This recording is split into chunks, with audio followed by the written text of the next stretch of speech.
भाई और बहनों, आपके आशीर्वाद से देश के अटूट भरोसे के कारण साल 2014 में प्रधानमंत्री के तौर पर शुरू हुआ मेरा सेवा काल, ये सेवा काल निरंतर जारी है।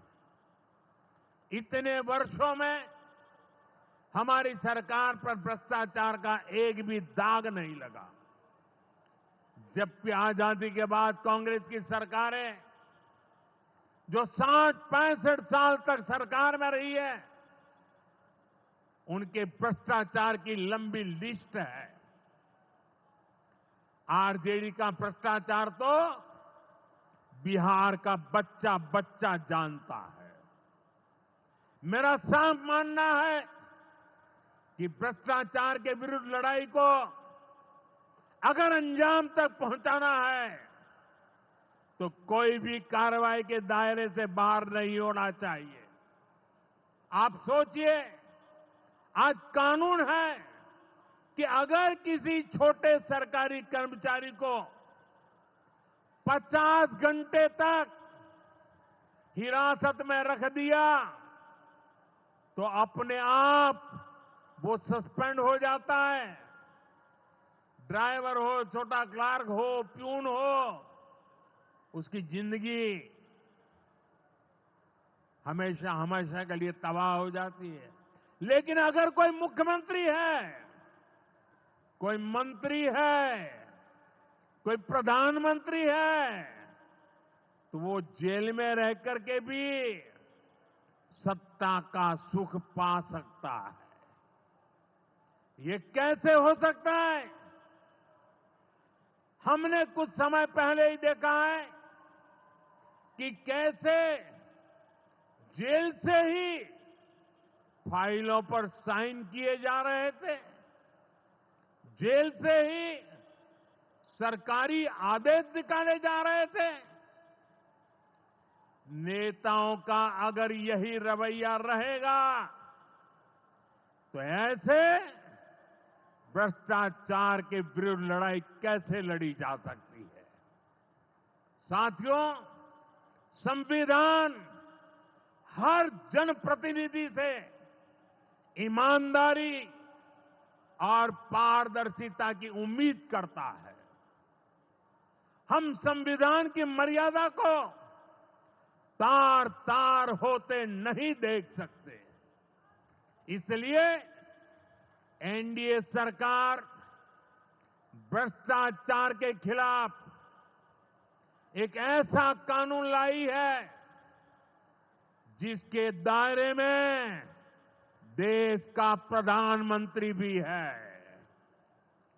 इस कानून में मुख्यमंत्री और मंत्रियों को भी शामिल किया गया है। जब ये कानून बन जाएगा तो प्रधानमंत्री हो या मुख्यमंत्री या फिर कोई भी मंत्री, उसे गिरफ्तारी के 30 दिन के अंदर जमानत लेनी होगी और अगर जमानत नहीं मिली तो 31वें दिन उसे कुर्सी छोड़नी पड़ेगी।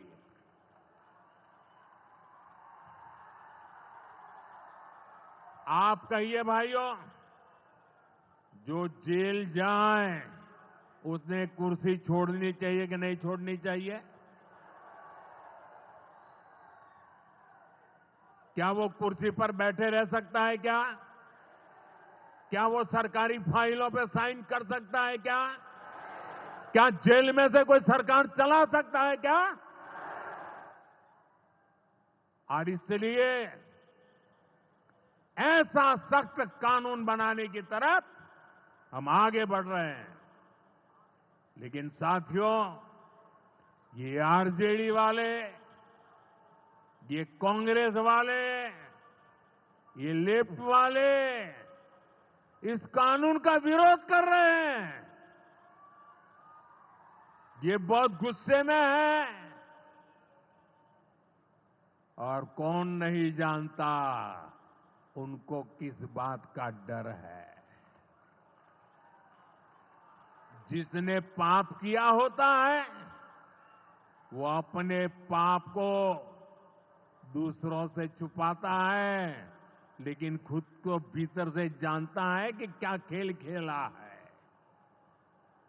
इन सब का भी यही हिसाब है। ये आरजेडी और कांग्रेस वाले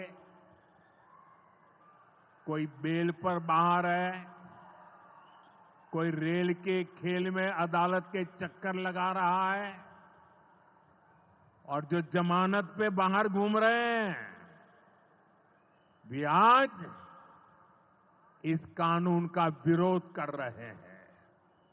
इन्हें लगता है कि अगर जेल चले गए तो इनके सारे सपने चकनाचूर हो जाएंगे, और इसलिए सुबह शाम